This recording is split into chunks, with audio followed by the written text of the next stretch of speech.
Okay, ఇది cost sheet deal చేస్తాం కదా. కాస్ట్ షీట్లో as of now prime cost వరకు చూడాల్సిన అడ్జస్ట్మెంట్స్ అన్ని చూసేస్తాం. ఫర్దర్గా మూవ్ ఆన్ అవుదాం.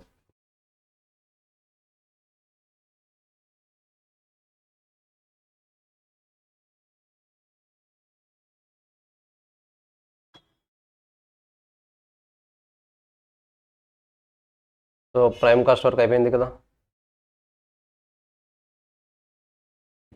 వాయిస్ ఓన్లీ వైశాలికి మాత్రం ఎలా ఉందా? సుష్మా మిగతా వాళ్ళు ఒకసారి చెక్ చేయండి, క్లియర్గా ఉందా?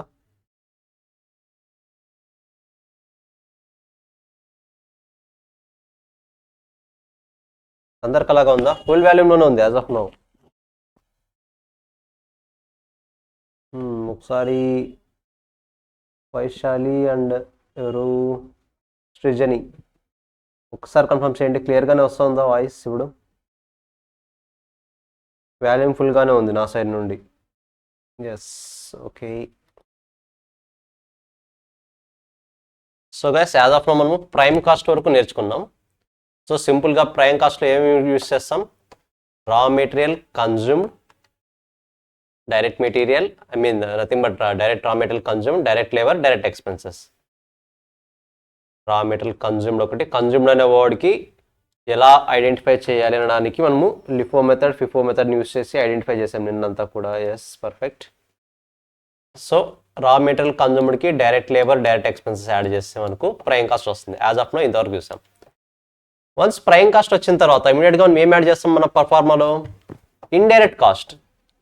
సో ఇప్పుడు ప్రైమ్ కాస్ట్ తర్వాత మనం ఏవైతే అమౌంట్స్ యాడ్ చేస్తామో, ఏవైతే మనము యాడ్ చేస్తామో, ఏ అడ్జస్ట్మెంట్స్ అయితే చేస్తామో అడ్జస్ట్మెంట్స్ అన్ని కూడా 1 by 1 నేర్చుకుంటాం. ఇప్పుడు చూడండి, raw material consumed, direct labour, direct expenses, prime cost వస్తుంది. ఇక్కడ వరకు ఎక్స్ట్రా డే చూసాం.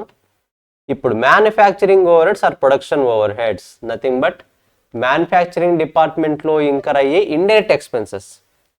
ఇంతవరకు మనం ప్రైమ్ కాస్ట్లో యాడ్ చేసింది మ్యానుఫ్యాక్చరింగ్ డిపార్ట్మెంట్లో ఇంకర్ అయ్యే డైరెక్ట్ ఎక్స్పెన్సెస్.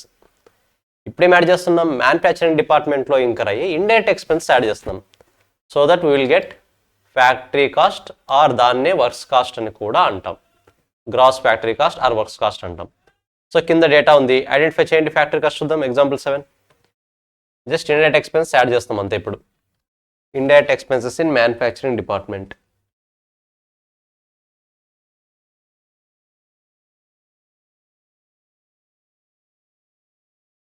చాలా సింపుల్, జస్ట్ ఐడెంటిఫై చేసి చెప్పండి ఎంత value.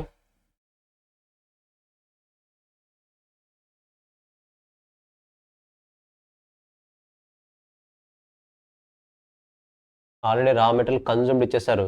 You are not required to calculate it again. డైరెక్ట్గా ఫ్యాక్టరీ కాస్ట్ ఎంత?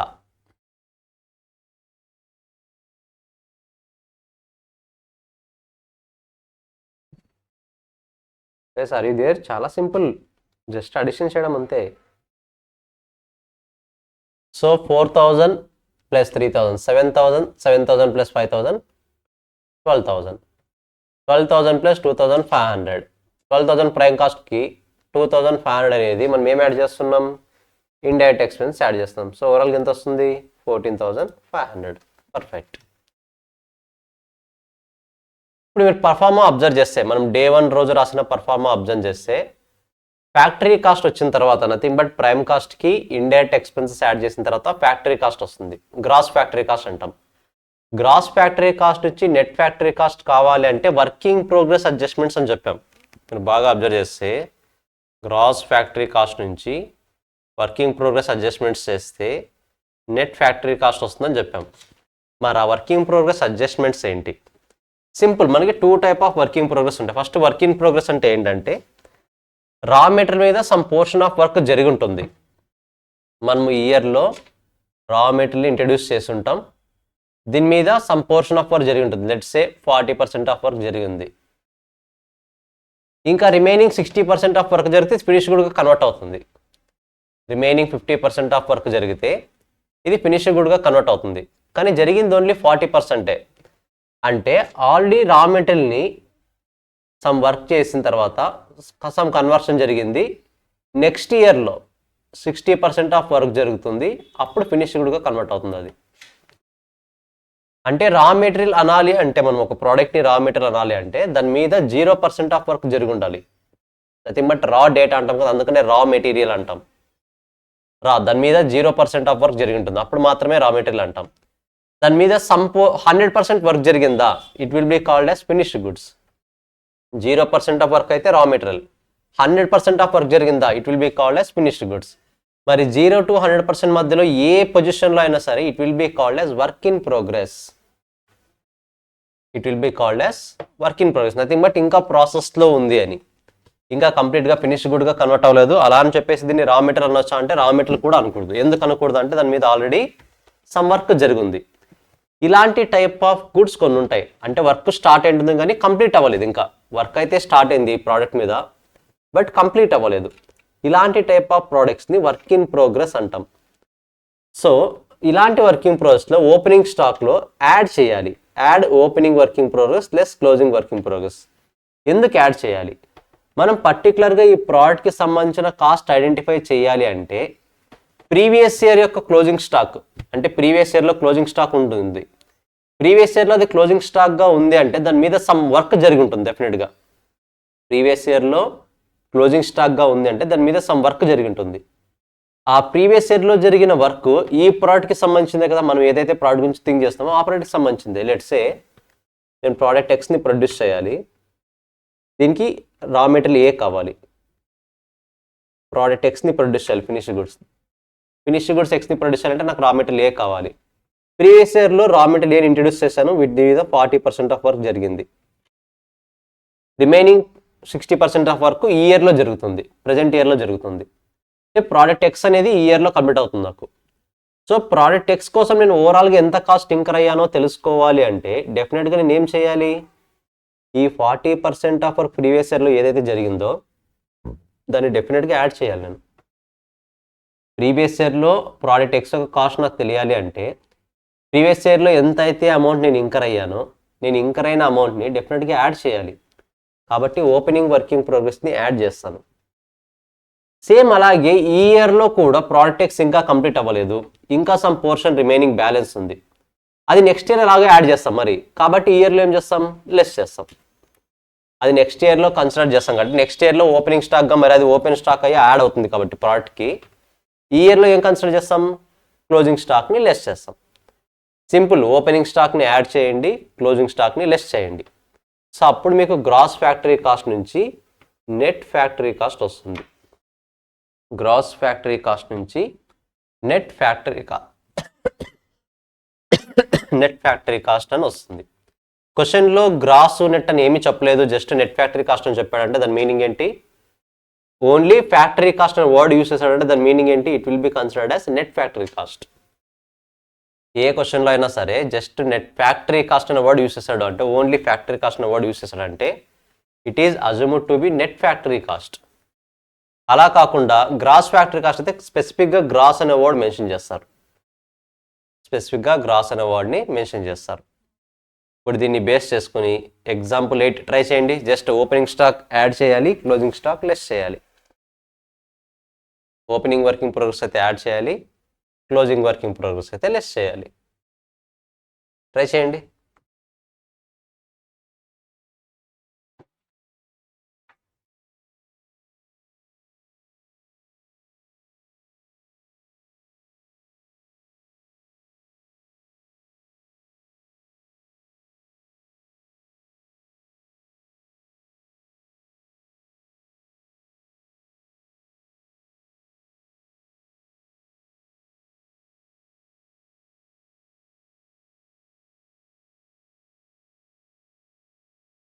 $17,400 ఎలా వస్తుంది, 5 + 4 9, 9 + 6 15,000, 15,000 + 2,000 17,500. ఓపెనింగ్ స్టాక్ని యాడ్ చేయాలి. 17,500 + 600 అంటే ఎంత వస్తుంది, 18,100. 18,100 - 700 ఎంత వస్తుంది, 17,400. Simple, just opening working progress add చేయాలి, క్లోజింగ్ వర్కింగ్ ప్రోగ్రెస్ లెస్ చేయాలి. సో గైస్ ఇంతవరకు మనం ఏం నేర్చుకున్నాము ఓవరాల్గా, ఫస్ట్ డైరెక్ట్ కాస్ట్ అన్ని యాడ్ చేస్తే మనకు వచ్చేది prime cost. Direct cost add చేస్తే మనకు వచ్చేది ప్రైమ్ కాస్ట్. దాని తర్వాత ఇండైరెక్ట్ కాస్ట్ యాడ్ చేస్తే మనకు వచ్చేది gross factory cost.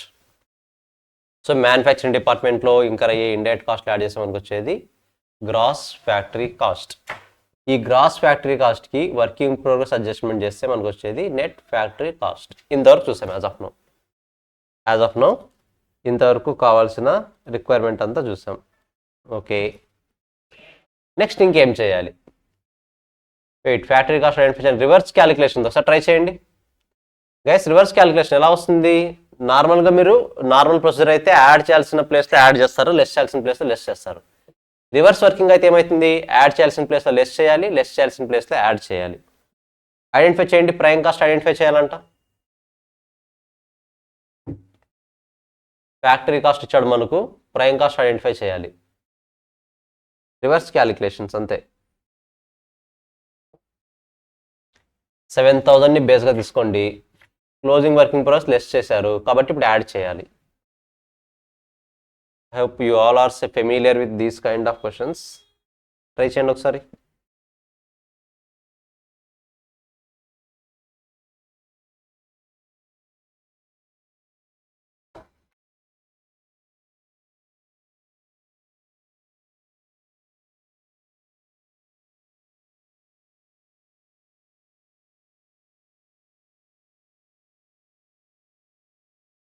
$3,300 prime cost, 58 gross factory cost.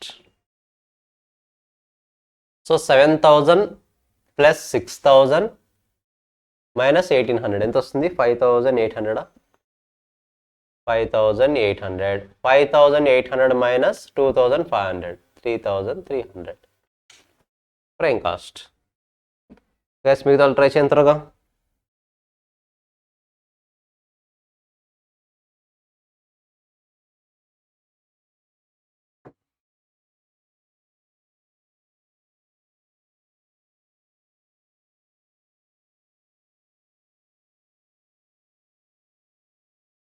Hope clear guys. Materials అందరికి వచ్చాయా? ఇంకెవరికైనా రీచ్ కాని వాళ్ళు ఉన్నారా? శ్రీజని, సుష్మా, తేజశ్రీ, విశాల్, నాగరాజు, మెటీరియల్ వచ్చాయి అందరికీ? ఒకసారి కన్ఫర్మ్ చేయండి వచ్చాయా లేదా అనేది. Basic material as well as part 2 at least.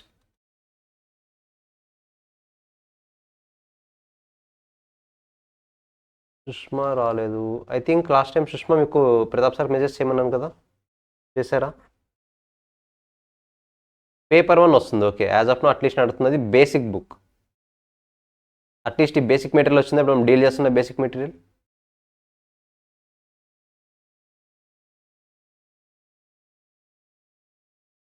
I think maybe కొంతమందికి ట్రాన్స్పోర్ట్లో ఏముందో ఒకసారి ఐడెంటిఫై చేసుకోండి. ప్రతాప్ సార్కి మెసేజ్ చేయండి. ఓకేనా?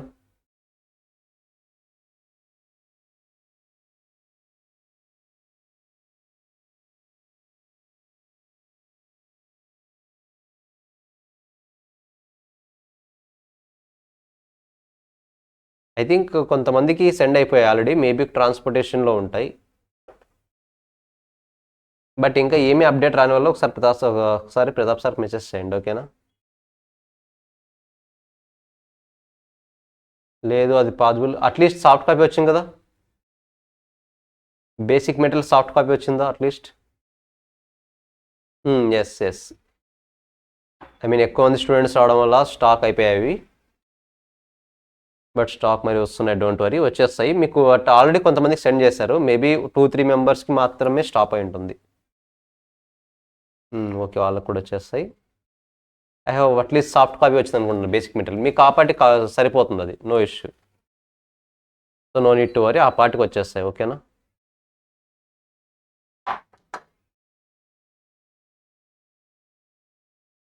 క్లియర్? ఇంకా ఎవరికైనా ఉందా? సుష్మా, తేజశ్రీ, వేశారు. ఓకే.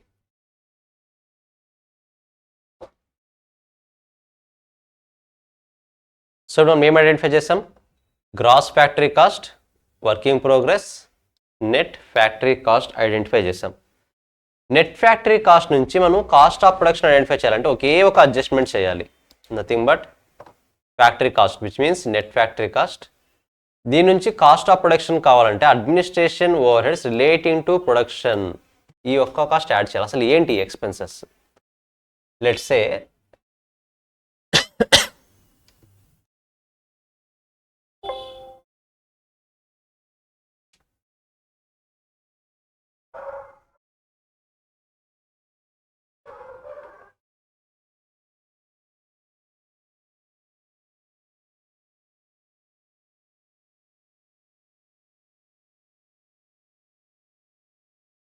ఇదంతా కూడా నా ఆఫీస్ ఫ్యాక్టరీ. ఇక్కడ అడ్మినిస్ట్రేషన్ డిపార్ట్మెంట్ ఉంది, ఇక్కడ మ్యానుఫ్యాక్చరింగ్ డిపార్ట్మెంట్ ఉంది, సెల్లింగ్ అండ్ డిస్ట్రిబ్యూషన్ డిపార్ట్మెంట్ ఉంది ఇక్కడ. ఓకేనా? నార్మల్గా దీనికి 1 lakh పర్ మంత్ రెంట్, దీనికి కూడా 2 lakhs per month rent, selling and distribution కూడా 1 lakh రెంట్ పర్ మంత్. నార్మల్గా అడ్మినిస్ట్రేషన్ డిపార్ట్మెంట్కి సంబంధించిన అమౌంట్ అన్నది అడ్మినిస్ట్రేషన్ డిపార్ట్మెంట్ పే చేస్తుంది. అడ్మినిస్ట్రేషన్ డిపార్ట్మెంట్కి సంబంధించిన రెంట్ అనేది అడ్మినిస్ట్రేషన్ డిపార్ట్మెంట్ పే చేస్తుంది. మ్యానుఫ్యాక్చరింగ్ డిపార్ట్మెంట్కి సంబంధించిన రెంట్ ఎవరు పే చేస్తారు? మ్యానుఫ్యాక్చరింగ్ డిపార్ట్మెంట్కి సంబంధించిన రెంట్ 2 lakhs అనేది ఎవరు పే చేస్తారు? Who will pay?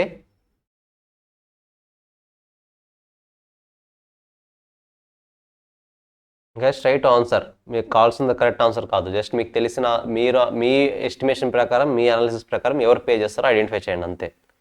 నేను కరెక్ట్ ఆన్సర్ రాంగ్ ఆన్సర్ అడగట్లేదు.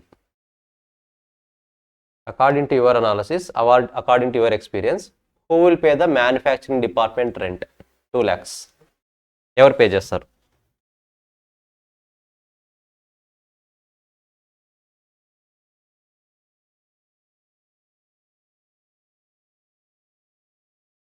ఎవరు పే చేస్తారు నార్మల్గా? నిజంగా తెలీదా? Guys I want everyone to involve. At least తెలియకపోతే నో ఐడియా అని పెట్టండి, రెస్పాండ్ అవ్వకుండా మాత్రం ఉండకూడదు. సారీ, మనకి ఇక్కడున్న 3 డిపార్ట్మెంట్స్లో administration, manufacturing, selling and distribution, ఈ 3 డిపార్ట్మెంట్స్లో అడుగుతున్నాను నేను. ఈ 3 డిపార్ట్మెంట్స్లోనే అడుగుతున్నా. Who will pay 2 lakhs rent of manufacturing department?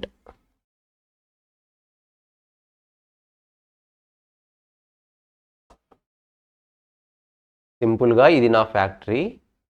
నా ఫ్యాక్టరీకి సంబంధించి 3 డిపార్ట్మెంట్స్ ఉన్నాయి, administration department, manufacturing department, selling and distribution department.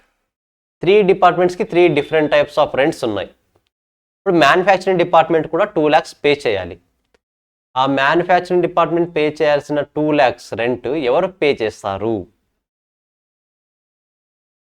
Manufacturing department pay చేయాల్సిన రెంట్ ఎవరు పే చేస్తారు?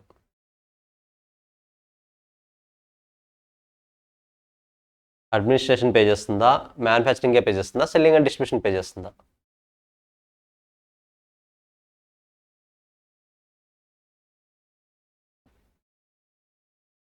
Yes, first of all administration department ఏ వర్క్ చేస్తుందో ఐడియా ఉందా? ఒకసారి ఎస్ఆర్ నో కామెంట్ చేయండి. అడ్మినిస్ట్రేషన్ డిపార్ట్మెంట్ ఏ టైప్ ఆఫ్ వర్క్ చేస్తుందో ఐడియా ఉందా? I need your answers from everyone. Just say yes or no. Administration department ఏ టైప్ ఆఫ్ వర్క్ చేస్తుందో ఐడియా ఉందా?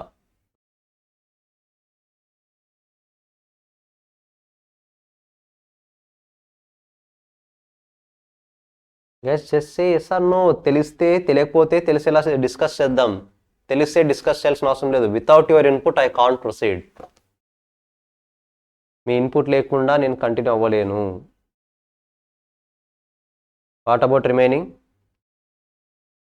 So please be alert. ప్రతిసారి రెస్పాండ్ అవ్వాలి అని ఫ్యాకల్టీ యూజ్ చేయకూడదు ఆ వర్డ్.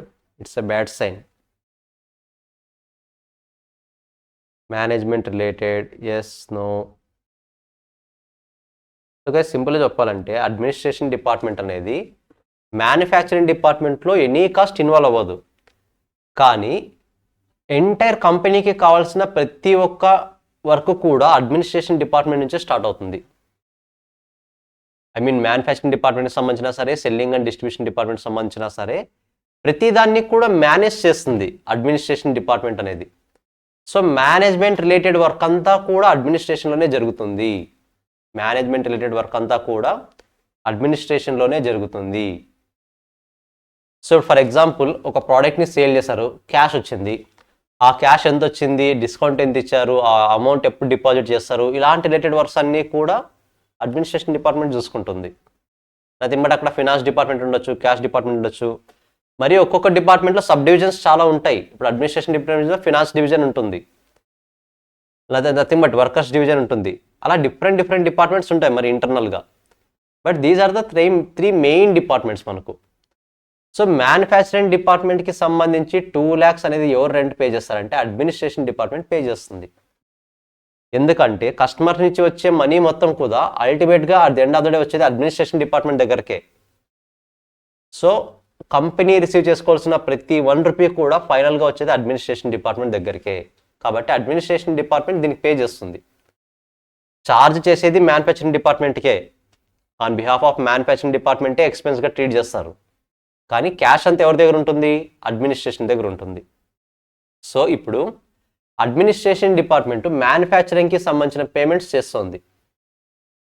సో మ్యానుఫ్యాక్చరింగ్కి సంబంధించిన పేమెంట్స్ చేస్తుందంటే those cost are related to product, right? That's why we need to add administration overheads related to production. అంటే ప్రొడక్షన్ డిపార్ట్మెంట్కి సంబంధించి అడ్మినిస్ట్రేషన్ డిపార్ట్మెంట్ ఏవైనా ఎక్స్పెన్సెస్ ఇంకర్ అయితే we need to add that. So will get cost of production. Simple చెప్పాలంటే ప్రోడక్ట్ని produce చేయడానికి ఓవరాల్గా ఎంత కాస్ట్ ఇంకర్ అయ్యానో వస్తుంది. ప్రోడక్ట్ని ప్రొడ్యూస్ చేయడానికి ఓవరాల్గా ఎంత కాస్ట్ ఇంకర్ అయ్యాను అనేది మనకు వస్తుంది. ఒక్కసారి ఇది అబ్జర్వ్ చేసి మీకు క్లారిటీ వస్తుంది. ఇంకొకసారి నార్మల్గా 1 minute డైరెక్ట్ కాస్ట్ అన్నాం కదా, డైరెక్ట్ కాస్ట్ అని ఎక్కడ ఇంకర్ అవుతాం? Manufacturing department. ప్రైమ్ కాస్ట్ వస్తుంది. ఇండైరెక్ట్ కాస్ట్ అని ఎక్కడ ఇంకర్ అవుతాం? Of course selling and administration departments అన్నీ కూడా ఇండైరెక్ట్ కాస్టే. బట్ ఇక్కడ మనం యాడ్ చేసేది మ్యానుఫ్యాక్చరింగ్ డిపార్ట్మెంట్కి సంబంధించిన indirect expenses, nothing but indirect cost. దాని తర్వాత working progress adjustments. Working progress అంతా కూడా రిలేటెడ్ టు మ్యానుఫ్యాక్చరింగ్ డిపార్ట్మెంటే, కాబట్టి అది యాడ్ చేస్తాం. Next administration expenses related to production. Administration expenses related to production, nothing but ఇది కూడా మ్యానుఫ్యాక్చరింగ్ డిపార్ట్మెంట్కి సంబంధించి వేరే డిపార్ట్మెంట్స్ ఏవైనా ఎక్స్పెన్సెస్ ఇంకర్ అయ్యాయా on behalf of manufacturing department, ఏవైనా అదర్ డిపార్ట్మెంట్స్ అనేది కాస్ట్ కనుక ఇంకర్ అయ్యి ఉంటే ఆ కాస్ట్ని మనం ఇక్కడ యాడ్ చేయాలి. So that will get the cost of production. Nothing but మనం పర్టికులర్గా ఎక్స్పెక్ట్ చేస్తున్న కాస్ట్ ప్రోడక్ట్ ఎక్స్ కదా. ప్రోడక్ట్ ఎక్స్ని ప్రొడ్యూస్ చేయడానికి ఎంత కాస్ట్ ఇంకర్ అయ్యామన్నది ఇక్కడ తెలుస్తుంది మనకు. ప్రోడక్ట్ ఎక్స్ని ప్రొడ్యూస్ చేయడానికి ఎంత కాస్ట్ ఇంకర్ అయ్యామన్నది ఇక్కడ మనకు క్లారిటీ వస్తుంది. This is called cost of production. So net factory కాస్ట్కి అడ్మినిస్ట్రేషన్ ఎక్స్పెన్సెస్ రిలేటెడ్ టు ప్రొడక్షన్ని కనుక యాడ్ చేస్తే మనకు కాస్ట్ ఆఫ్ ప్రొడక్షన్ వస్తుంది. కాస్ట్ ఆఫ్ ప్రొడక్షన్ అంటే ఏంటి? పర్టికులర్గా మనం అనుకున్న ప్రోడక్ట్ ఎక్స్ని ప్రొడ్యూస్ చేయడానికి ఓవరాల్గా ఇంతవరకు ఎంత కాస్ట్ ఇంకర్ అయ్యామన్నది ఈ ఫిగర్ మనకి చెప్తుంది. Guys got the point? Administration expenses related to production అంటే క్లారిటీ వచ్చింది ఆ point? Just yes or no? Is that clear? ఏమైనా డౌట్ ఉందా? సింపుల్. ప్రొడక్షన్ డిపార్ట్మెంట్కి on behalf of production department ఏదైనా డిపార్ట్మెంట్స్ అదర్ డిపార్ట్మెంట్స్ ఎక్స్పెన్సెస్ కనుక ఇంకర్ అయితే we need to add that. Yes, what about remaining?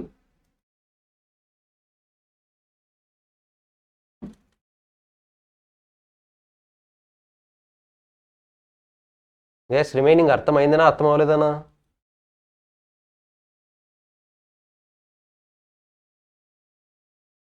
Administration overheads means admin indirect expenses. No sir, administration expenses వేరు, administration expenses related to production వేరు. సింపుల్గా ఇక్కడ administration department కూడా rent pay చేయాలి. ఈ rent అనేది అడ్మిన్ ఇండైరెక్ట్ ఎక్స్పెన్సెస్, మీరు చెప్తున్న ఎక్స్పెన్సెస్ ఇది. ఐ థింక్ వైశాలి అడ్మినిస్ట్రేషన్ డిపార్ట్మెంట్కి బేస్ చేసుకుని నేను 1 lakh రెంట్ పే చేస్తాం కదా. 1 lakh is related to administration department, but 2 lakhs అనేది related to manufacturing department. That's why I'm adding back the manufacturing department cost. This is also indirect expenses, but this is related to manufacturing department, right? Department అనేది manufacturing డిపార్ట్మెంట్కి సంబంధించిందే, కానీ payment ఎవరు చేస్తున్నారు? Administration department pay చేస్తుంది. కాబట్టి ఏవైనా సరే అడ్మినిస్ట్రేషన్ డిపార్ట్మెంట్స్ మ్యానుఫ్యాక్చరింగ్ డిపార్ట్మెంట్కి పే చేసి ఉంటే, on behalf of manufacturing department pay చేసి ఉంటే, అలాంటి ఐటమ్స్ అన్నీ కూడా యాడ్ చేయమంటున్నాడు, సింపుల్గా చెప్పాలంటే. ఓకేనా? ఇన్ జనరల్గా అయితే అడ్మినిస్ట్రేషన్ వర్డ్స్ అన్నీ కూడా indirect expenses. I think clear.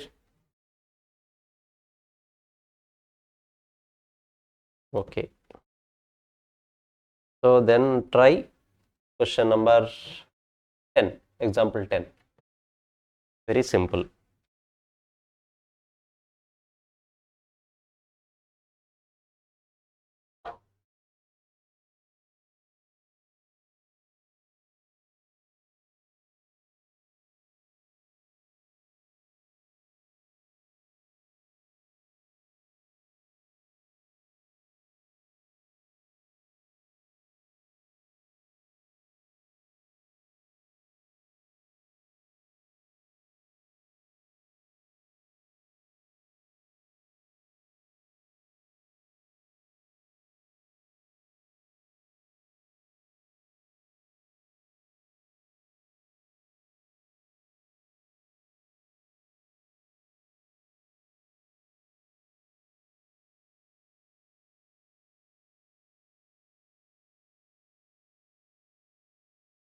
$18,000 అంతే కదా. 4,000 plus 3,000 7,000. 1 minute. 4 plus 3 7, 7 plus 5 12, 14,500, 18,000 అంతే కదా. అందరికి వచ్చేసిందా? Okay, 18,000 perfect. సో వన్స్ ఇప్పుడు మనం ఐడెంటిఫై చేసింది కాస్ట్ ఆఫ్ ప్రొడక్షన్. ఇప్పుడు మనము cost of goods available for sale ఇక్కడ చూస్తే మీరు కాస్ట్ ఆఫ్ ప్రొడక్షన్ ఐడెంటిఫై చేసిన తర్వాత 2 ఐటమ్స్ మీకు అర్థం అవ్వాలి. Cost of goods available for sale, cost of goods sold. ఇవి రెండు అర్థం అవ్వాలంటే కాస్త జాగ్రత్తగా వినాలి. గైస్ ఫస్ట్ ఒకసారి ఒక పని చేయండి, ఇంతవరకు మీరు డిస్కస్ చేసిన కాస్ట్ని జస్ట్ ఒక 2 minutes రివైజ్ చేయండి చెప్తాను. బికాస్ మిగతా పాయింట్స్ అన్నీ కూడా క్లియర్గా ఉంటే మాత్రమే ఈ పాయింట్ అర్థమవుతుంది. జస్ట్ 2 minutes రివైజ్ చేయండి, నేను వాటర్ తెస్తాను. Just revise 2 minutes.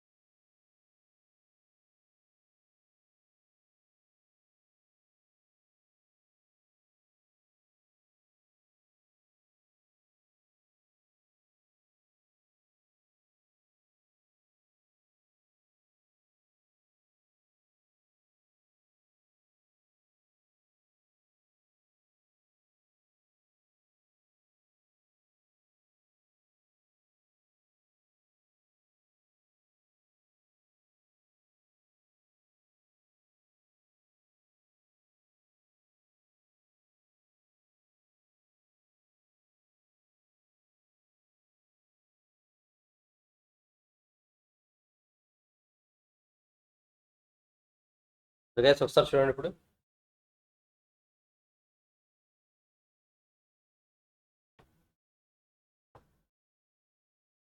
Let's say నేను ఇయర్లో 100 యూనిట్స్ ప్రొడ్యూస్ చేశాను. కరెంట్ ఇయర్ 100 యూనిట్స్ ప్రొడ్యూస్ చేశాను. ఈచ్ యూనిట్ని ప్రొడ్యూస్ చేయడానికి నాకు 5 రూపీస్ అయింది. ఈచ్ యూనిట్ని ప్రొడ్యూస్ చేయడానికి నాకు 5 రూపీస్ అయింది కరెంట్ ఇయర్. వీటితో పాటు నేను ప్రీవియస్ ఇయర్ ప్రొడ్యూస్ చేసిన ప్రోడక్ట్స్ ఉన్నాయి. అంటే ఈ ఇయర్కి వాయిస్ క్లియర్గా లేదా? 1 minute.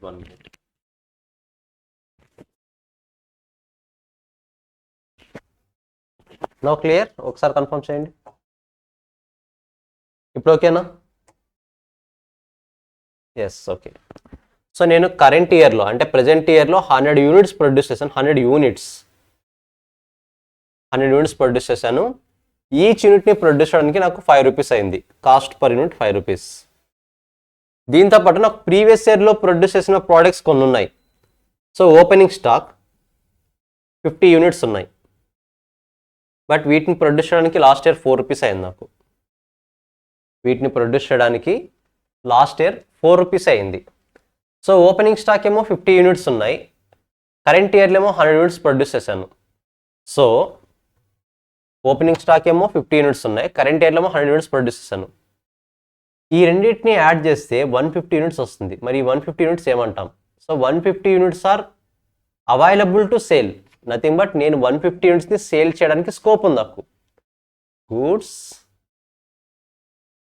Available for sale 150 units. Goods available for sale. మరి 150 యూనిట్స్కి సంబంధించిన కాస్ట్ ఎంత ఉంటుంది? That is called 100 into 5, 500, 50 into 4, 200, 700. ఈ 700 ఏమంటారు?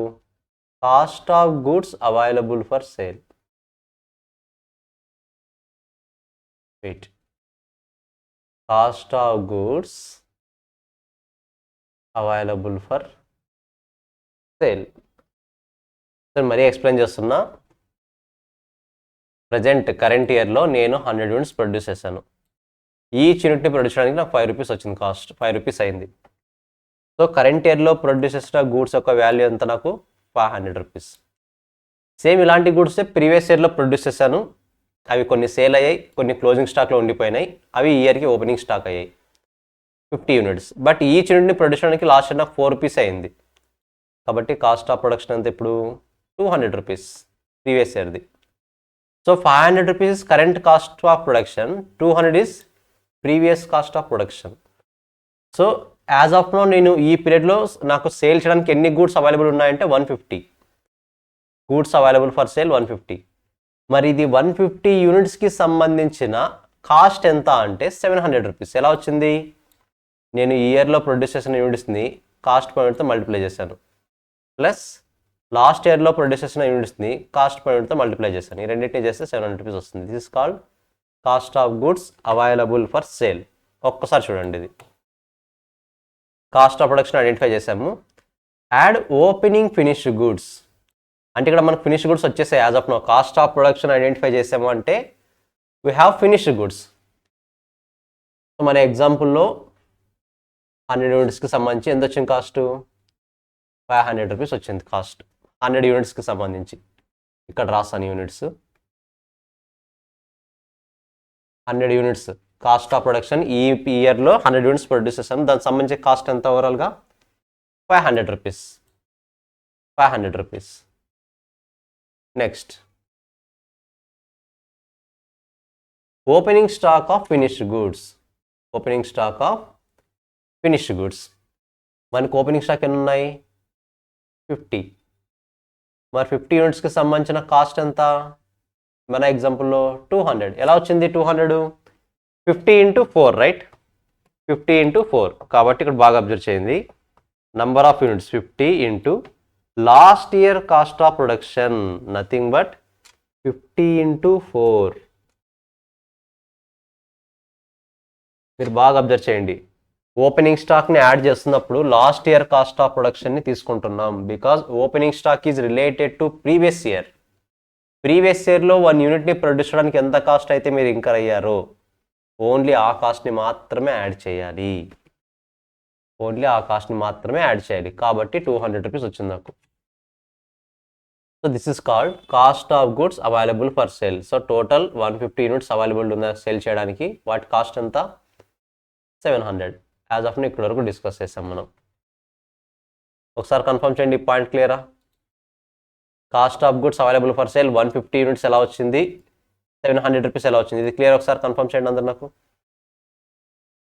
సార్ నో మెసేజ్ చేయండి. బికాజ్ మోస్ట్ ఇంపార్టెంట్ పాయింట్ మన మొత్తానికి, కాస్ట్ షీట్ మొత్తానికి one of the most important point ఇది. Is that clear? Goods available for sale 150, దానికి సంబంధించిన వాల్యూ కరెంట్ ఇయర్ అయితే కరెంట్ ఇయర్తో మల్టిప్లై చేస్తాము. ఒకవేళ అది ఓపెనింగ్ స్టాక్ అయితే ప్రీవియస్ ఇయర్ అయితే ఎంతకైతే ప్రొడ్యూస్ చేస్తాం ప్రీవియస్ ఇయర్లో ఆ వాల్యూతోనే మల్టిప్లై చేస్తాం. In our case it is 4 rupees. In our case it is 4 rupees. So దీని తర్వాత లెట్స్ సే ఈ ఎగ్జాంపుల్ తీసుకుంటున్నా. సో ఇప్పుడు ప్రొడ్యూస్ చేస్తాము సర్వే యాజ్ ఆఫ్ నో నేను 150 యూనిట్స్ సేల్ చేసే స్కోప్ ఉంది. 150 యూనిట్స్ని సేల్ చేసే స్కోప్ ఉంది నాకు. 150 యూనిట్స్ని 700 రూపీస్ సేల్ చేసే స్కోప్ ఉంది. బట్ రియాలిటీలో నాకు క్లోజింగ్ స్టాక్ అన్నది సమ్ బ్యాలెన్స్ మిగిలిపోయింది. క్లోజింగ్ స్టాక్ అన్నది బ్యాలెన్స్ మిగిలిపోయింది. లెట్స్ సే 70 యూనిట్స్ క్లోజింగ్ స్టాక్లో ఉన్నాయనుకుందాం. 70 యూనిట్స్ క్లోజింగ్ స్టాక్లో ఉన్నాయనుకుందాం. గైస్ నాకు టోటల్గా ఉన్నది 150 యూనిట్స్, సేల్ చేయడానికి ఉన్నది 150 యూనిట్స్. 70 యూనిట్స్ క్లోజింగ్ స్టాక్లో ఉన్నాయి అంటే ఎన్ని యూనిట్స్ సేల్ చేసి ఉంటాను నేను? నా దగ్గర ఓవరాల్గా 150 యూనిట్స్ సేల్ చేయడానికి పాసిబిలిటీ ఉంది. ఇయర్ ఎండ్ తర్వాత 70 యూనిట్స్ క్లోజింగ్ స్టాక్లో ఉన్నాయి అంటే ఎన్ని యూనిట్స్ సేల్ చేసి ఉంటాను? 80, రైట్? So perfect. ఇప్పుడు నా డౌట్ ఏంటంటే 80 యూనిట్స్ సేల్ చేశాను. సో 150 యూనిట్స్ నుంచి క్లోజింగ్ స్టాక్ లెస్ చేస్తే 150 యూనిట్స్ నుంచి క్లోజింగ్ స్టాక్ లెస్ చేస్తే 80 యూనిట్స్ సేల్ అని తెలిసింది. సేల్స్ 80 యూనిట్స్ సేల్ అని వచ్చింది. ఇప్పుడు క్లోజింగ్ స్టాక్లో ఉన్న 70 units current year cost of production current ఇయర్లో ప్రొడ్యూస్ చేసిన గూడ్స్ నుంచి వచ్చి ఉంటాయా? ఓపెనింగ్ స్టాక్ నుంచి ప్రొడ్యూస్ చేసిన ఓపెనింగ్ స్టాక్ నుంచి వచ్చిన గూడ్స్ నుంచి 70 యూనిట్స్ బ్యాలెన్స్ ఉంటాయా? సింపుల్గా చెప్పాలంటే ఈ 70 యూనిట్స్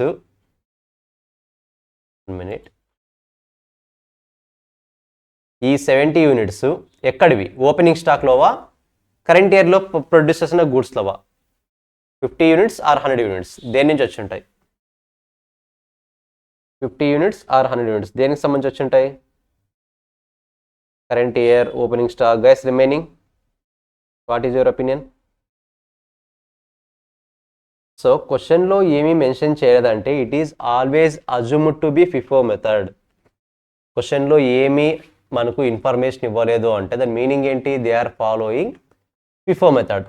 FIFO మెథడ్ అన్నప్పుడు సేల్ చేసిన 80 యూనిట్స్లో డెఫినెట్గా ఫస్ట్ 50 యూనిట్స్ అనేది ఓపెనింగ్ స్టాక్ సేల్ చేస్తాను. నేను సేల్ చేసిన ఓవరాల్ 80 యూనిట్స్లో ఫస్ట్ ఏ సేల్ చేస్తాను? ఓపెనింగ్కి స్టాక్ సంబంధించిన 50 యూనిట్స్ సేల్ చేస్తాను. రిమైనింగ్ 30 కొత్తగా పర్చేస్ చేస్తే కొత్తగా ఈ ఇయర్లో ఏవైతే ప్రొడ్యూస్ చేస్తామో వాటి నుంచి సేల్ చేస్తాను. So 50 from opening stock, 30 from cost of production, 30 from current year cost of production. Current year produce చేసిన యూనిట్స్ని ప్రొడ్యూస్ చేస్తాం. మరి క్లోజింగ్ స్టాక్లో ఉన్న 70 యూనిట్స్ ఎక్కడి నుంచి వచ్చి ఉంటాయి? ఇప్పుడు అల్టిమేట్గా కరెంట్ ఇయర్. 100 యూనిట్స్లో 30 సేల్ చేశాను, రిమైనింగ్ 70 కరెంట్ ఇయర్కి సంబంధించినవి. 100 యూనిట్స్లో 30 సేల్ చేశాను, రిమైనింగ్ అంతా కూడా కరెంట్ ఇయర్కి సంబంధించింది. నథింగ్ బట్ ఎందుకు ఐడెంటిఫై చేస్తున్నాం సార్ ఇది అంటే కరెంట్ ఇయర్లో క్లోజింగ్ స్టాక్లో ఉన్న గూడ్స్ని మనము వాల్యూ ఐడెంటిఫై చేయాలి. 70 యూనిట్స్కి సంబంధించిన వాల్యూ తెలియాలంటే ఏం చేయాలి? నేను 70 into what? 5 or 4? 70 into 5 or 4?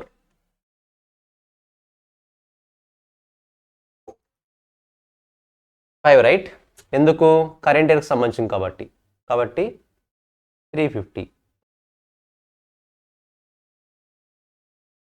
350. So remaining balance 350 units will be considered as sale. Value of 350 will be considered as sale. కాకపోతే దీన్నే కాస్ట్ ఆఫ్ గూడ్స్ సోల్డ్ అంటాం. సేల్స్ అనుకుండా మనం సేల్ చేసిన గూడ్స్ యొక్క కాస్ట్ ఎంత? Cost of goods sold. మనం sale చేసింది 80 units, వీటికి సంబంధించిన కాస్ట్ ఎంత? 350. వీటికి సంబంధించిన కాస్ట్ ఎంత? 350. ఫస్ట్ క్లోజింగ్ స్టాక్ చూడండి, మీకు క్లారిటీ వస్తుంది. మీరు బాగా అబ్జర్వ్ చేస్తే ఇక్కడ closing stock cost, closing stock of finished goods, number of units మన ఎగ్జాంపుల్లో 70 into current year cost of production, nothing but 70 into 5, because current year 5 units సంబంధించింది కదా. సో 70 యూనిట్స్ క్లోజింగ్ స్టాక్లో ఉన్నాయి, వీటికి సంబంధించిన వాల్యూ ఎంత? 350. లెస్ చేస్తే కాస్ట్ ఆఫ్ గూడ్స్ సోల్డ్ ఎంత వస్తుంది మనకు? 350, నథింగ్ బట్ ఎన్ని యూనిట్స్ సేల్ చేసాం, 80 యూనిట్స్. ఈ వాల్యూ ఇక్కడ రాస్తాను, క్లియర్గా ఉంటుంది మీకు కూడా. 70 × 5, 70 × 5, 70 × 5. ప్లస్ క్లారిటీ వస్తుందా? కాస్త ట్రిక్కీ పాయింట్ ఇది. కాస్ట్ ఆఫ్ ప్రొడక్షన్ నుంచి కాస్ట్ ఆఫ్ గూడ్స్ సోల్డ్ రావాలి అంటే కాస్ట్ ఆఫ్ ప్రొడక్షన్కి ఓపెనింగ్ ఫినిష్ గుడ్స్ యాడ్ చేయాలి at the rate of previous year cost of production rate. Cost of ప్రొడక్షన్కి ఓపెనింగ్ ఫినిష్ గుడ్స్ యాడ్ చేయాలి. ఎలా add చేస్తాం? ప్రీవియస్ ఇయర్లో ఒక యూనిట్ని ప్రొడ్యూస్ చేయడానికి ఎంత అయితే అమౌంట్ ఇంకర్ అయిందో దాన్ని బేస్ చేసుకొని యాడ్ చేస్తాం. లెస్ క్లోజింగ్ స్టాక్ని లెస్ చేయాలి. బట్ క్లోజింగ్ స్టాక్ లెస్ చేసినప్పుడు వాల్యూ కావాలంటే ఏం చేస్తాం? కరెంట్ ఇయర్ కాస్ట్ ఆఫ్ ప్రొడక్షన్ని యూజ్ చేస్తాం. Current year cost of production use చేస్తాం. మీకు హైలైట్ చేయాల్సిన పాయింట్ మెయిన్గా ఏదంటే last year cost of production, current year cost of production. అదొక్కటే different point. So opening stock of finished goods at previous year cost less చేసి closing stock of finished goods at current year కాస్ట్ని add చేస్తే మనకు cost of goods sold వస్తుంది. Nothing but మీరు sale చేసిన goods యొక్క accurate cost ఎంత అన్నది వస్తుంది. Yes, is that clear? ఒకసారి రాసుకుంటారా ఎగ్జాంపుల్ ఏదైనా కన్ఫ్యూజన్ ఉంటే ఫస్ట్ రాసుకుంటుంది. ఒకసారి 2 minutes టైం ఇస్తాను.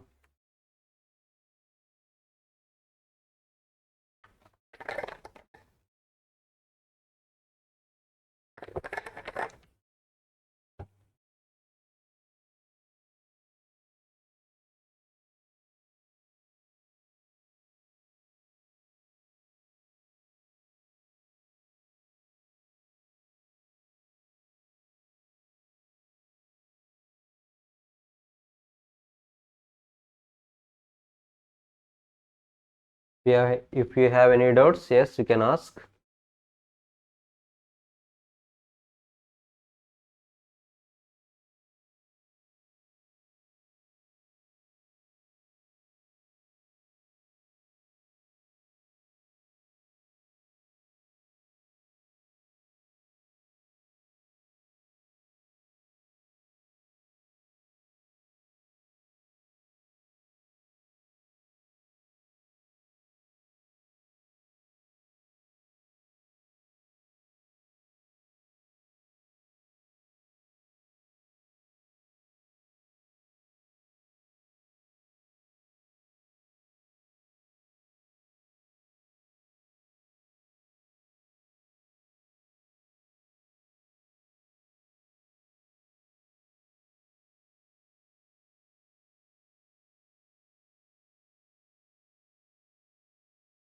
ఎస్, నార్మల్గా క్వశ్చన్లో ఏమీ మెన్షన్ చేయకుండా జస్ట్ కాస్ట్ ఆఫ్ ప్రొడక్షన్ అన్నాడు అంటే that cost of production is related to current year. ఇప్పుడు ఇక్కడ ఉంది కదా, ఈ కాస్ట్ ఆఫ్ ప్రొడక్షన్ ఉంది కదా, ఇక్కడ ఈ కాస్ట్ ఆఫ్ ప్రొడక్షన్ అనేది కరెంట్ ఇయర్లో మనం ఎంత యూస్ చేసాం, ఎంత ప్రొడ్యూస్ చేసామని ఐడెంటిఫై చేస్తుంది. కరెంట్ ఇయర్కి సంబంధించింది. ఓపెనింగ్ స్టాక్ మాత్రమే ప్రీవియస్ ఇయర్కి సంబంధించింది, మిగతాదంతా కూడా కరెంట్ ఇయర్కి సంబంధించింది. It is related to current year only. క్వశ్చన్లో కూడా ఏమీ చెప్పలేదంటే దాని మీనింగ్ ఏంటి? Cost of production word use చేస్తారంటే దాని ఇంప్లాయిడ్ మీనింగ్ వచ్చేసి current year cost of production meaning. I think clear.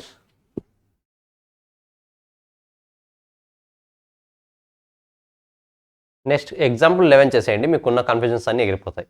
ఒకసారి ఎగ్జాంపుల్ 11 ట్రై చేయండి చూద్దాం. Try with example 11.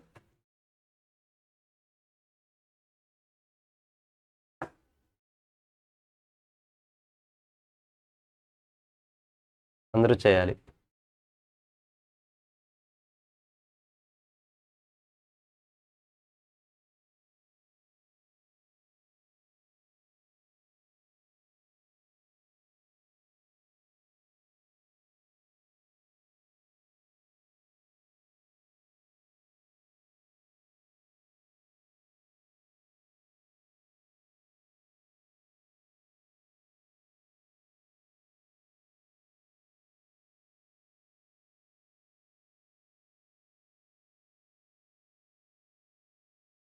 $16,000 చూద్దాం.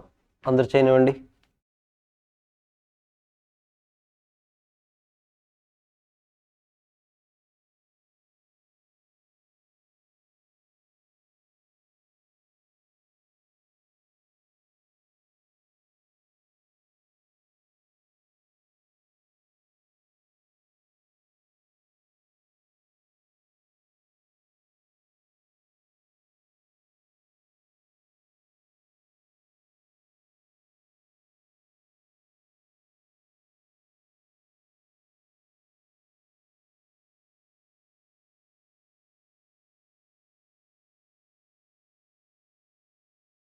What about remaining?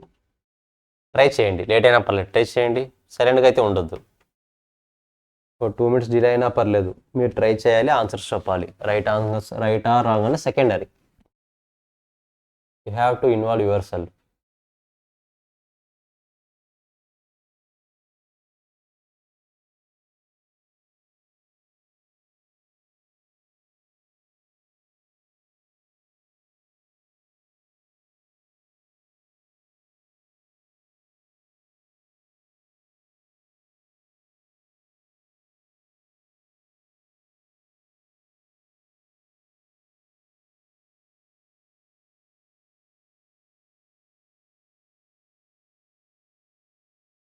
Yes, if nothing mention FIFO.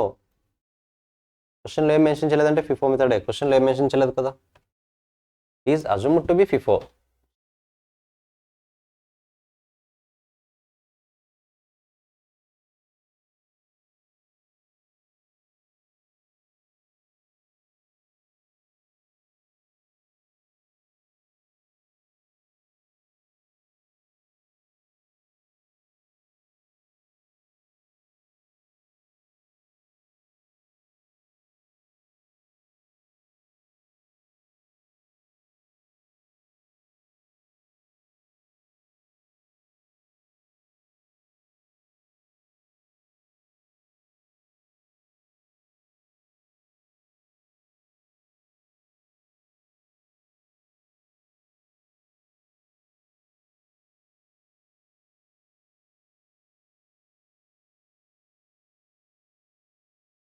Last 1 minute.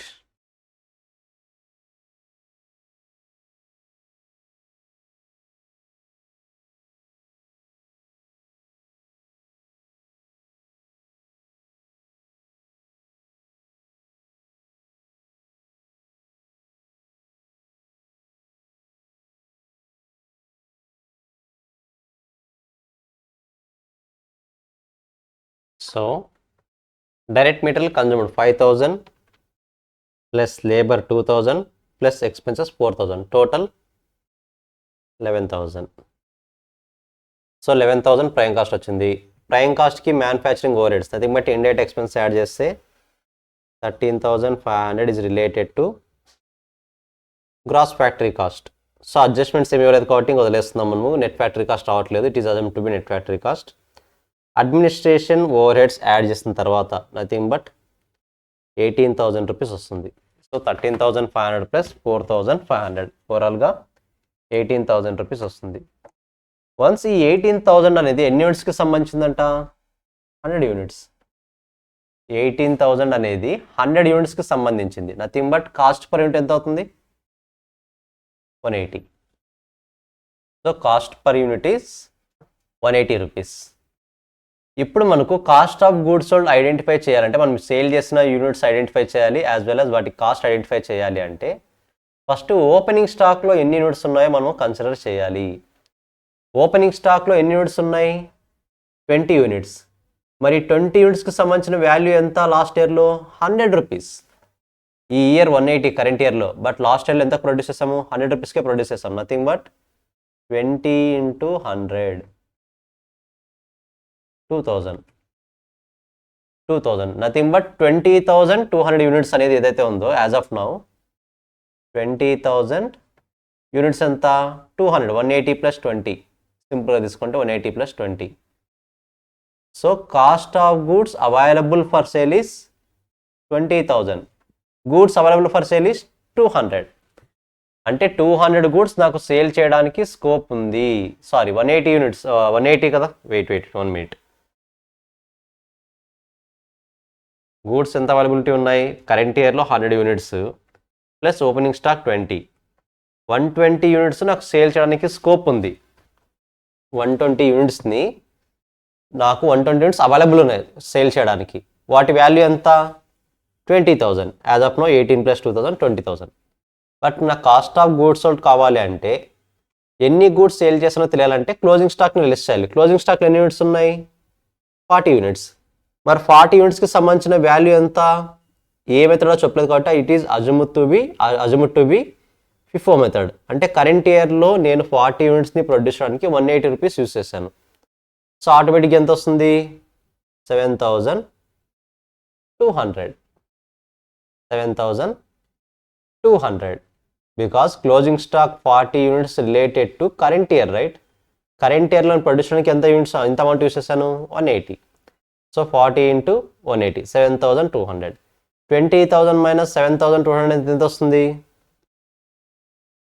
12,800. అదేనా answer చేస్తారు అందరూ? 16,000 ఎలా వచ్చింది? Why 16?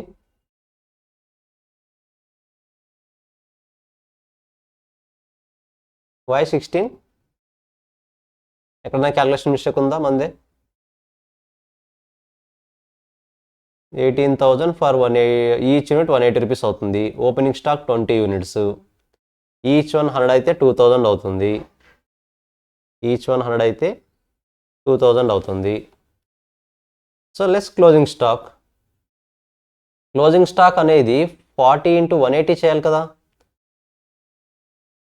Is that clear?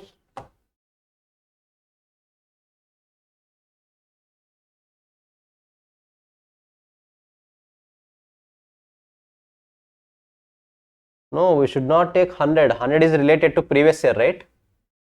Current ఇయర్కి సంబంధించింది 180. కరెంట్ ఇయర్కి సంబంధించింది 180. Yes, cost of goods sold. Yes, perfect. మరి ఎన్ని యూనిట్స్ సేల్ చేసాము? టోటల్ 120 యూనిట్స్ మనకు అవైలబిలిటీ ఉన్నాయి. టోటల్ 120 యూనిట్స్ అవైలబిలిటీ ఉన్నాయి. అందులో 40 క్లోజింగ్ స్టాక్లో ఉంది.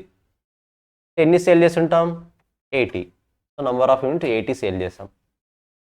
80 యూనిట్స్ సేల్ చేస్తే 12,800 రూపీస్ కాస్ట్ అయింది మనకి. ఐ మీన్ అంత అమౌంట్ సేల్ చేసాం. So this is the power of involvement. మనం చేసే మిస్టేక్స్ని ఈజీగా రియలైజ్ అవుతాం. ఎవరు ట్రై చేయని వాళ్ళు ఎవరైతే ఉన్నారో డెఫినెట్గా ఈ మిస్టేక్స్ని రియలైజ్ అవ్వరు. మనం రియలైజ్ అవ్వాలి. చేసే మిస్టేక్స్ అన్నీ ఇక్కడే చేయాలి. ఎగ్జామ్స్లో మిస్టేక్ కాకుండా చూసుకోవాలి. అది ఎప్పుడు రియలైజ్ అవుతాం అంటే మనం ఓన్గా చేసినప్పుడు మాత్రమే రియలైజ్ అవుతాం. పర్ఫెక్ట్. ఒకసారి చూసుకోండి ఎక్కడ మిస్టేక్ చేశారు అందరూ. అందరికీ 16,000 వచ్చేసింది. అందరూ 100 తీసుకున్నారా base?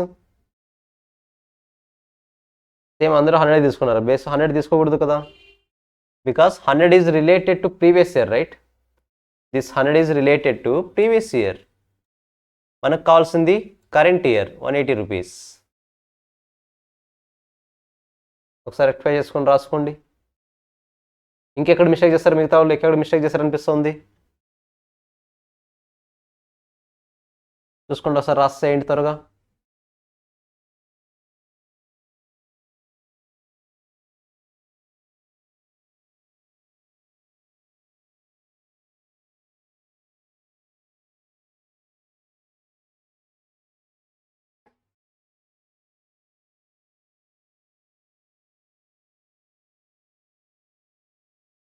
Hundred is related to previous year right. మనకు last year cost of production క్లియర్గా ఇచ్చేసారు. Last year cost of production 100 rupees అంటే లాస్ట్ ఇయర్లో ఈ 20 యూనిట్స్ని ప్రొడ్యూస్ చేయడానికి ఈచ్ యూనిట్కి 100 రూపీస్ ఇంకర్ అయ్యారు. అది లాస్ట్ ఇయర్. బట్ మనం యూస్ చేస్తున్న ఇప్పుడు కరెంట్ ఇయర్ కదా. కరెంట్ ఇయర్లో నాకు 180 రూపీస్ అయింది కాస్ట్ ఆఫ్ ప్రొడక్షన్ ఈచ్ యూనిట్కి. ఎలా వస్తుంది? 18,000 డివైడ్ బై ఫర్ 100 యూనిట్స్. 100 యూనిట్స్ని ప్రొడ్యూస్ చేయడానికి 18,000 రూపీస్ ఇంకర్ అయ్యాను నేను. నథింగ్ బట్ ఈచ్ యూనిట్కి 180 రూపీస్ అయింది. ఆ డేటా అన్నది వాళ్ళు ప్రీవియస్ ఇయర్ ఆల్రెడీ క్యాలిక్యులేట్ చేసి 20 యూనిట్స్ క్లోజింగ్ స్టాక్లో ఉన్నాయి, ఈచ్ యూనిట్ ప్రొడ్యూస్ చేయడానికి 100 రూపీస్ అయిందన్నారు.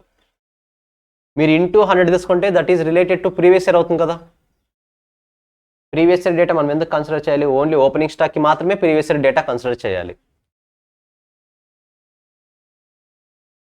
ఎస్, ఒకసారి ఓన్గా ట్రై చేయండి చూద్దాం. ఒకసారి బాగా అనలైజ్ చేయండి. Take 2 minutes, analyse everything and ఇంకోసారి ఓన్గా ట్రై చేయండి. ఒకసారి తెలుస్తుంది క్యాలిక్యులేట్ చేయగలుగుతున్నామా లేదా అన్నది. 1 minute.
సింపుల్ ఇక్కడ చిన్న పాయింట్ థింగ్స్ రీజనింగ్. మనము ఈ ఇయర్లో 100 యూనిట్స్ని ప్రొడ్యూస్ చేసాం. కరెంట్ ఇయర్లో 100 యూనిట్స్ని ప్రొడ్యూస్ చేయడానికి నాకు 18,000 రూపీస్ కాస్ట్ అయింది. నథింగ్ బట్ ఈచ్ యూనిట్ని ప్రొడ్యూస్ చేయడానికి 180 రూపీస్ అయింది నాకు. నేను ఈ ఇయర్లో 100 యూనిట్స్ ప్రొడ్యూస్ చేశాను. 100 యూనిట్స్ని ప్రొడ్యూస్ చేయడానికి 18,000 రూపీస్ కాస్ట్ అయింది. ఈచ్ యూనిట్కి 180 రూపీస్ అయింది. ప్రీవియస్ ఇయర్ డేటా కూడా ఇచ్చాడు. ప్రీవియస్ ఇయర్ 20 యూనిట్స్ ఉన్నాయి. ఈచ్ యూనిట్ని ప్రొడ్యూస్ చేయడానికి 100 రూపీస్ అయింది అంటున్నాడు. అప్పుడు ఈచ్ యూనిట్ని ప్రొడ్యూస్ చేయడానికి 100 రూపీస్ అయ్యింది అంటున్నాడు. ఇప్పుడు మీరు ఓపెనింగ్ స్టాక్ కన్సిడర్ చేస్తున్నప్పుడు you have to divide the 20 units with 100 rupees. Almost ఇది అందరూ కరెక్ట్గానే చేస్తుంటారు. నెక్స్ట్ క్లోజింగ్ స్టాక్ లెస్ చేస్తున్నప్పుడు we are following FIFO method, right? FIFO method follow అవుతున్నామంటే ఫస్ట్ మనకి ఇప్పుడు ఎన్ని గూడ్స్ అవైలబుల్ ఉన్నాయి? 100 from current year, 20 from opening stock, total 120 goods availability ఉన్నాయి. ఈ 120లో క్లోజింగ్ స్టాక్లో 40 ఉన్నాయి అంటే 80 సేల్ చేసి ఉంటాం. క్లోజింగ్ స్టాక్లో 40 ఉన్నాయంటే 80 యూనిట్స్ సేల్ చేసి ఉంటాం. ఇప్పుడు పాయింట్ ఏంటంటే క్లోజింగ్ స్టాక్లో ఉన్న 40 యూనిట్స్ ఎక్కడి నుంచి వచ్చి ఉంటాయి? We are following FIFO method. అంటే ఫస్ట్ 20 యూనిట్స్ని సేల్ చేసేస్తుంటాం. ఈ 80 యూనిట్స్లో 18 2 పార్ట్స్గా డివైడ్ చేస్తే ఫస్ట్ ఓపెనింగ్ స్టాక్ 20ని సేల్ చేస్తాం. రిమైనింగ్ 60 కరెంట్ ఇయర్లో ప్రొడ్యూస్ చేసిన 100 యూనిట్స్ నుంచి సేల్ చేస్తాం. అంటే కరెంట్ ఇయర్లో ప్రొడ్యూస్ చేసిన 100 యూనిట్స్ నుంచి 60 యూనిట్స్ సేల్ చేస్తే రిమైనింగ్ 40 యూనిట్స్ క్లోజింగ్ స్టాక్లో ఉంటాయి. మరి క్లోజింగ్ స్టాక్ రిమైనింగ్ యూనిట్స్ కాబట్టి, కరెంట్ ఇయర్ యూనిట్స్ కాబట్టి 40 × 180 వేయాలి. క్లారిటీ వస్తుందా? నోట్స్ చెప్పమంటే చెప్తా దీనికి సంబంధించి. I think Srijani, is that clear? ఈ పాయింట్ అర్థమైంది ఇప్పుడు ఎలా వచ్చిందనేది? కాస్త కన్ఫ్యూజన్గా ఉంటుంది, బట్ డోంట్ వరీ. ఒక్కసారి మీరు క్లారిటీగా ఒకసారి అంతా అబ్జర్వ్ చేసి ఒక అవుట్లుక్ ఐడియా వచ్చేస్తుంది మీకు. ఓకేనా? 40 యూనిట్స్ అన్నవి కరెంట్ ఇయర్ ప్రొడక్షన్ నుంచి సంబంధించింది. కరెంట్ ఇయర్ ప్రొడక్షన్కి సంబంధించింది. ఎందుకు కరెంట్ ఇయర్ అంటున్నాను? We are following FIFO method. అంటే ఓపెనింగ్ స్టాక్ని ఆల్రెడీ సేల్ చేసేసాను నేను. రిమైనింగ్ గూడ్స్ అన్నీ కూడా మనకు డెఫినెట్గా కరెంట్ ఇయర్ నుంచే వస్తాయి. కరెంట్ ఇయర్లో ప్రొడ్యూస్ చేసిన 100 యూనిట్స్ నుంచే వస్తాయి. ఒకసారి బాగా అనలైజ్ చేయండి. ఇంకొకసారి ప్రాబ్లమ్ని.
Base clear?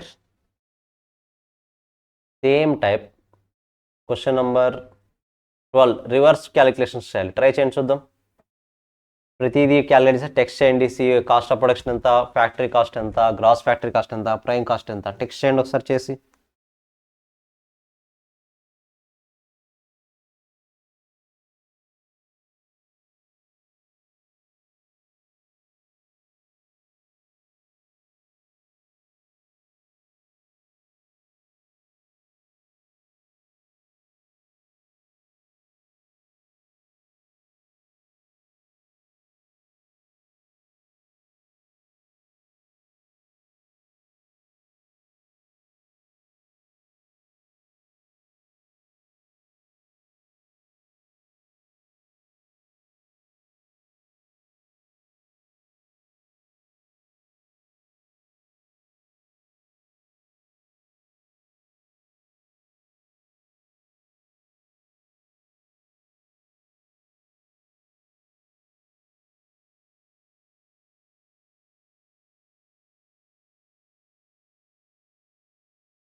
అన్నీ సెండ్ చేయండి, నాట్ ఓన్లీ ప్రైమ్ కాస్ట్, ప్రతిదీ సెండ్ చేయాలి.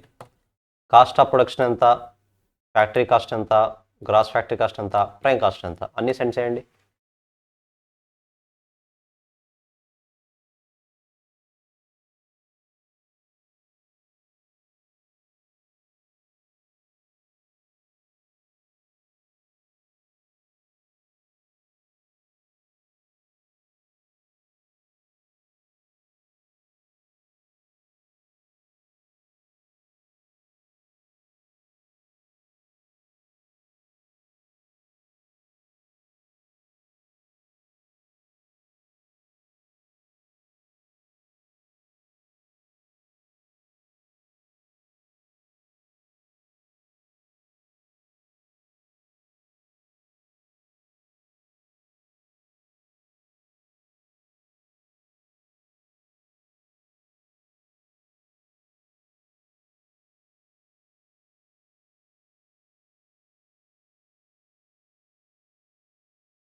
Yes done. Simple reverse calculation కదా, నేను చేయట్లేదు. Okay, prime cost 3800, gross factory 63. ఒకసారి ఇవన్నీ కన్ఫర్మ్ చేసుకోండి, అందరికి సేమ్ ఆన్సర్స్ వచ్చేసా. మీకు సేమ్ ఆన్సర్ వచ్చింటే ఒకసారి ఎస్ అని మెసేజ్ పెట్టేసేయండి, సో దట్ మనం మూవ్ ఆన్ అయిపోదాం. ఇక్కడ ఉన్నాయి. Okay, 38263610 yes, perfect. COGS 12,000, perfect. So that అందరికీ సేమ్ ఆన్సర్ వచ్చాయని అనుకుంటున్నా. సో COGS వచ్చేసింది మనకు. ఒకసారి మీరు కాస్ట్ షీట్ అబ్జర్వ్ చేస్తే, వన్స్ మనకు COGS వచ్చిన తర్వాత అడ్జస్ట్మెంట్ ఏంటి, కాస్ట్ ఆఫ్ గూడ్స్ సోల్డ్ వచ్చేసింది. Cost of goods sold main adjustment ఏంటి, ఓపెనింగ్ స్టాక్ అయితే లాస్ట్ ఇయర్ కాస్ట్ ఆఫ్ ప్రొడక్షన్తో క్యాలిక్యులేట్ చేస్తాం, క్లోజింగ్ స్టాక్ అయితే కరెంట్ ఇయర్ కాస్ట్ ఆఫ్ ప్రొడక్షన్తో క్యాలిక్యులేట్ చేస్తాం. వన్స్ COGS వచ్చిన తర్వాత అదర్ డిపార్ట్మెంట్ ఎక్స్పెన్సెస్ ఏమున్నాయి మనకు, administration department, selling and distribution department. Both fixed and variable, fixed cost అయినా సరే వేరియబుల్ కాస్ట్ అయినా సరే రెండు కూడా కాస్ట్ ఆఫ్ గూడ్స్ సోల్డ్కి యాడ్ చేయండి. కాస్ట్ ఆఫ్ సేల్స్ వస్తాయి. మీరు cost of sale nothing but cost of goods sold నుంచి కాస్ట్ ఆఫ్ సేల్స్ రావాలంటే మీరు అదర్ డిపార్ట్మెంట్ ఎక్స్పెన్సెస్ యాడ్ చేయాలి. అదర్ డిపార్ట్మెంట్స్ ఏవేవి, అడ్మినిస్ట్రేషన్, సెల్లింగ్. వాటికి ప్రాఫిట్ యాడ్ చేస్తే టోటల్ సేల్ వాల్యూ వచ్చేస్తుంది మనకు. కొన్నిసార్లు క్వశ్చన్లో టోటల్ సేల్ వాల్యూ ఇస్తారు, కాస్ట్ ఆఫ్ సేల్స్ మనం ఐడెంటిఫై చేయాలి, profit will become balancing figure. Simple, other department expense add చేయాలి. ఇప్పుడు అంతా డేటా ఉంది, ఒకసారి యాడ్ చేయండి. COGS ఇప్పుడు జాగ్రత్తగా క్యాలిక్యులేట్ చేయండి. ఎలా క్యాలిక్యులేట్ చేస్తారు, COGS జాగ్రత్తగా క్యాలిక్యులేట్ చేయండి. ఇప్పుడు క్వశ్చన్ నంబర్, ఇది కంటిన్యూషన్ ఎగ్జాంపుల్, ఇది ఓకే. సరే ట్రై చేయండి చూద్దాం, ఇంతకుముందు చేసిన క్వశ్చనే కదా ఇది. ఇప్పుడు COGS సేమ్ ఆన్సర్ వచ్చేలా ట్రై చేయండి, మిస్ చేయొద్దు ఎక్కడ.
18,800.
సో 18,800 ఇంతకుముందు క్యాలిక్యులేట్ చేసినా కదా ఆల్మోస్ట్ 12,800 వచ్చేసి కాస్ట్ ఆఫ్ గూడ్స్ సోల్డ్ వచ్చింది మనకు. 12,800 ప్లస్ 6,000, సో 18,800.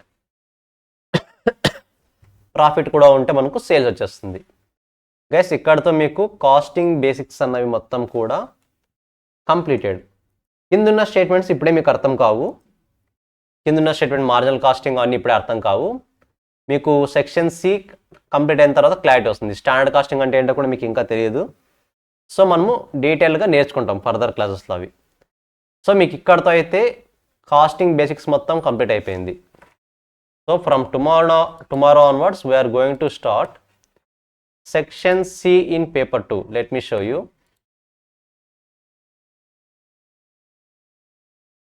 సో టుమారో క్లాస్లో మనము పేపర్ 2లో సెక్షన్ సి స్టార్ట్ చేస్తాం, డిసిషన్ మేకింగ్.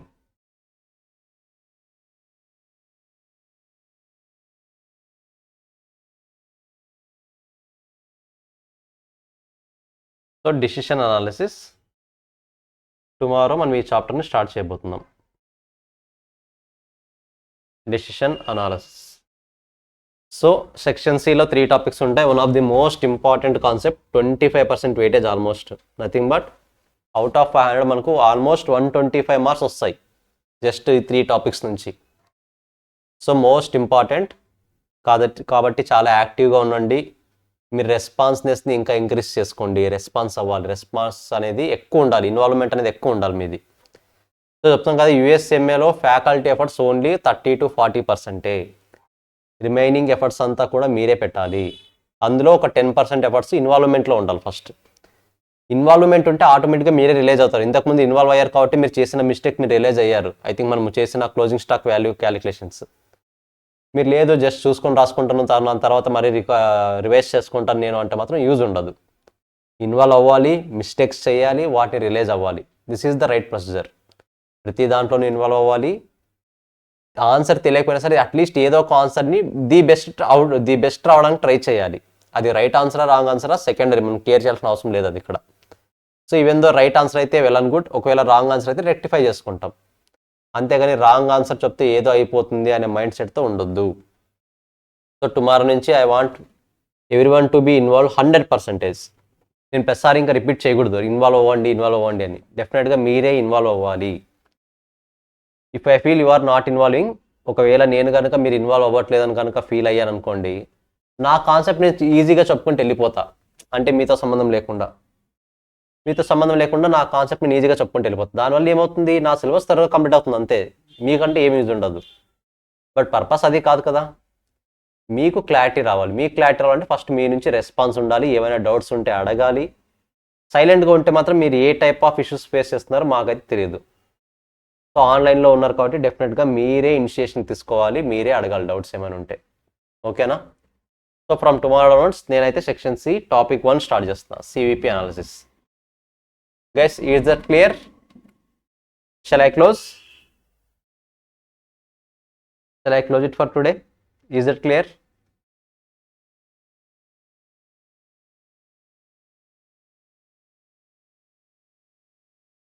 Yes, perfect.